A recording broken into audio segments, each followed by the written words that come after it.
How to use the new cleanup feature on iPhone. Hello everyone, welcome back to the channel.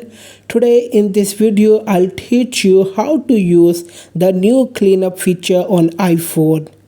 So let's start the video without wasting any time.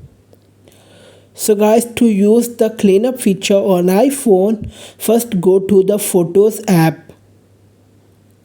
Then open a photo of your choice.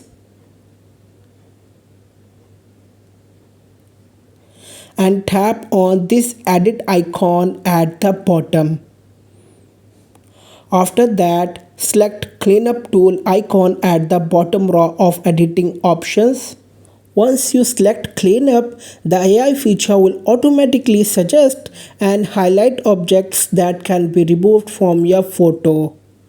Now click on the highlighted areas to remove them or manually draw the areas you want to remove. So guys, when you are done, click done at the top right to save your photo. So that's it for today's video. Like, share and subscribe to the channel. Thanks for watching the video.